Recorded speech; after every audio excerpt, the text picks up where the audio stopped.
Malam itu, hujan rintik-rintik membasahi kota Yogyakarta. Angin bertiup lembut, membawa hawa dingin yang menusuk tulang.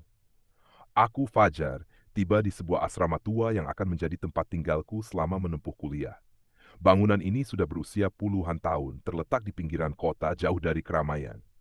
Asrama ini dulu bekas rumah sakit, kata Pak Suyono, penjaga asrama, saat mengantarku ke kamar. Dulu banyak pasien yang meninggal di sini. Aku hanya tertawa kecil, menganggap itu sekadar cerita untuk menakut-nakuti anak baru. Kamar yang kutempati cukup luas, dengan 2 ranjang dan 1 lemari besar. Aku berbagi kamar dengan seorang mahasiswa bernama Rudi. Ia lebih dulu tinggal di sini dan tampak sudah terbiasa. Udah sering dengar cerita serem tentang asrama ini? Tanya Rudi sambil merebahkan diri di kasurnya. Aku menggeleng.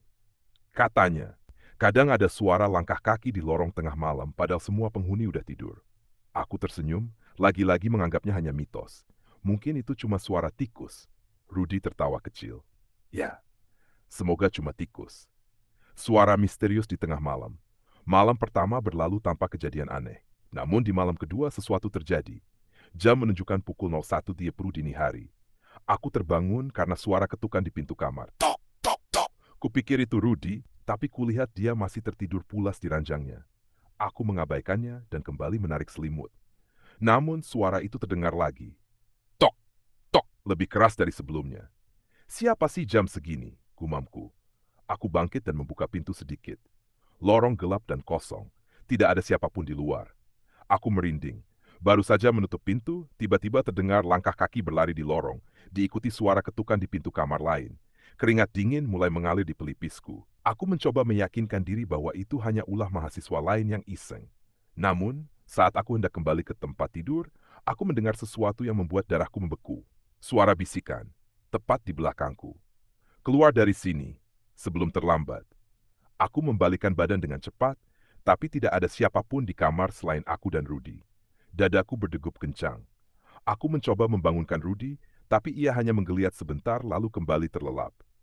Aku menutup mata, berusaha mengabaikan rasa takut dan memaksakan diri untuk tidur. Namun, malam itu aku merasa ada sesuatu yang mengawasi dari sudut kamar. Keesokan paginya aku bangun dengan kepala berat. Rasa kantuk masih menempel karena semalaman aku sulit tidur. Pikiranku terus terbayang suara bisikan dan ketukan misterius tadi malam. Saat aku melihat ke arah Rudi, dia masih tertidur. Namun, ada sesuatu yang aneh. Tangannya mencengkram selimut erat.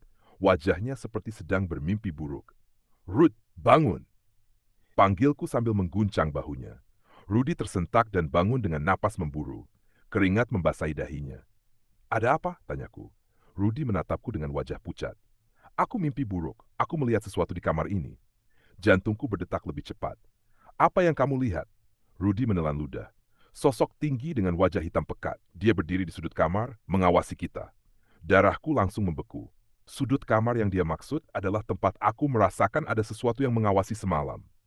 Tanda-tanda keganjilan. Hari itu, aku mencoba mengabaikan kejadian semalam. Aku pikir mungkin itu hanya sugesti. Aku menghabiskan waktu dengan kuliah dan mengerjakan tugas di perpustakaan. Namun, saat kembali ke asrama malam harinya, aku menemukan Rudi sedang duduk di tempat tidur. Wajahnya tegang. Kita harus bicara, katanya serius. Aku duduk di hadapannya. Kamu dengar ketukan di pintu semalam? Tanyanya. Aku mengangguk. Iya, aku sempat buka pintu, tapi nggak ada siapa-siapa di luar. Rudi menelan ludah. Aku juga dengar. Tapi bukan cuma itu. Aku sempat melihat sesuatu. Aku menahan napas. Apa? Saat kamu tidur, aku mendengar suara langkah kaki dalam kamar. Aku merinding. Aku pikir itu kamu, tapi pas aku buka mata, ada sosok tinggi berdiri di dekat kasurmu. Lanjutnya dengan suara bergetar. Aku langsung merasakan bulu kuduku berdiri. Kamu yakin? Rudi mengangguk. Dia berdiri di situ, katanya, menunjuk ke sudut kamar. Dan dia menatapmu. Aku langsung menoleh ke arah yang ditunjuknya. Sudut kamar itu kosong, tapi kini rasanya seperti ada hawa dingin menyelimuti ruangan. Malam itu, aku dan Rudi memutuskan tidur lebih awal. Kami mencoba mengabaikan ketakutan yang semakin menjadi. Namun, tepat pukul 02 dini hari, aku terbangun lagi. Kali ini bukan karena suara ketukan, melainkan suara langkah kaki di dalam kamar. Dengan jantung berdebar, aku mengintip dari balik selimut. Samar-samar, aku melihat sesuatu berdiri di sudut kamar. Sosok tinggi dengan wajah hitam pekat, seperti yang diceritakan Rudi. Tubuhku membeku. Sosok itu tidak bergerak, hanya berdiri di sana. Namun tiba-tiba, kepalanya menoleh ke arahku dengan gerakan kaku. Aku ingin berteriak, tapi suaraku tercekat di tenggorokan. Lalu, sosok itu mulai bergerak perlahan, mendekat ke arahku. Aku memejamkan mata berharap ini hanya mimpi. Namun saat aku membuka mata lagi, sosok itu sudah berdiri tepat di samping tempat tidurku.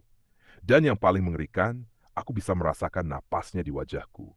Makin seram, part 3 bakal lebih intens. Aku ingin berteriak, ingin lari, tapi tubuhku terasa lumpuh. Sosok itu berdiri di samping tempat tidurku. Napasnya berat dan dingin, seakan menyelimuti seluruh tubuhku. Aku mencoba menggerakkan jari, tapi tidak bisa. Dadaku terasa sesak. Ini seperti fenomena tindihan, tapi lebih nyata, karena aku bisa melihatnya dengan jelas. Sosok itu perlahan membungkuk ke arahku. Aku bisa melihat lebih dekat wajahnya yang hitam legam, tanpa mata, tanpa hidung. Hanya mulut lebar yang mulai menyeringai, dan kemudian dia berbisik. Jangan tidur di sini, pergi sebelum aku mengambilmu. Aku tidak bisa menahan lagi. Aku menjerit sekeras-kerasnya. Rudy terbangun dengan kaget. Fajar, kenapa? Saat aku membuka mata, sosok itu sudah menghilang. Aku terengah-engah, masih bisa merasakan hawa dinginnya di sekitarku. Ada dia. Suaraku gemetar, menunjuk ke samping kasur. Rudy buru-buru menyalakan lampu. Kamar terlihat normal, tapi hawa aneh masih menyelimuti. Aku nggak kuat, Rudy kataku. Napasku masih memburu. Rudy mengangguk. Kita harus cari tahu tentang tempat ini.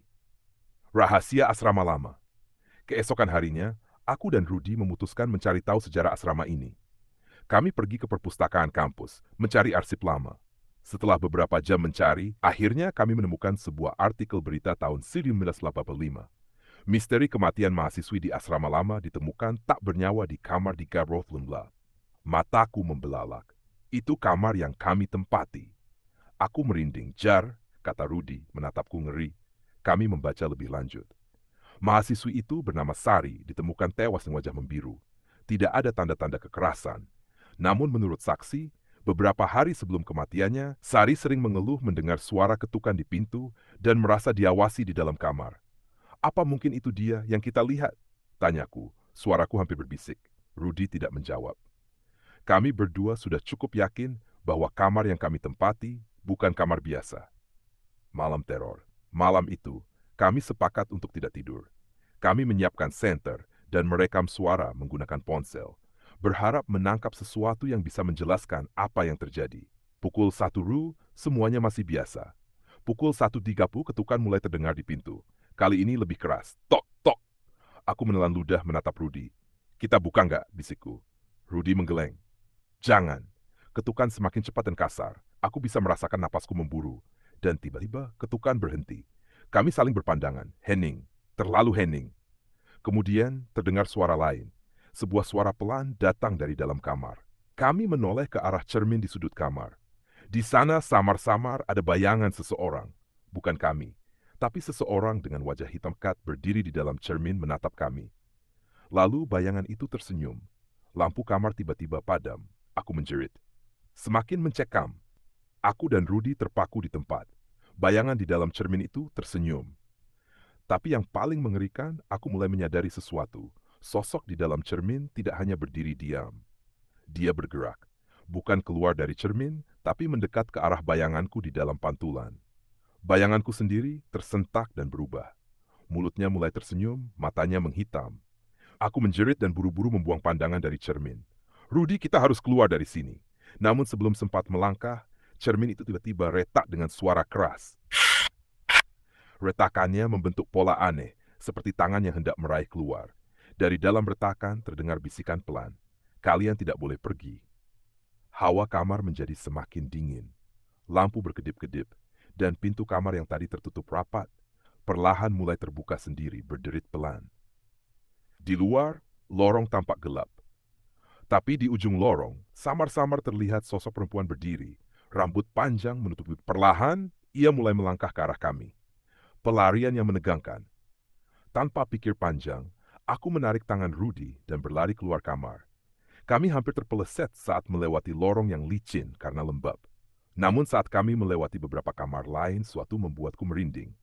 Di setiap pintu kamar yang kami lewati, ada tangan-tangan pucat menjulur keluar dari celah pintu, mencakar-cakar udara, seolah berusaha menangkap kami. "Terus lari, Ruth!" teriakku. Kami sampai di tangga dan langsung turun ke lantai bawah. Anehnya suasana terasa begitu sepi. Tidak ada suara penghuni lain, tidak ada penjaga asrama. Seolah-olah kami satu-satunya yang ada di sini. Saat hampir sampai di pintu keluar, tiba-tiba kami mendengar suara langkah kaki berat di belakang kami. Kami menoleh sekilas. Sosok perempuan itu sudah berdiri di ujung tangga.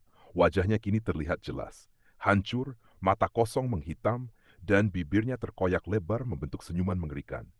"Kalian tidak boleh pergi," katanya dengan suara yang bergetar. Pintu asrama tinggal beberapa langkah lagi. Aku meraih gagangnya dan menarik sekuat tenaga.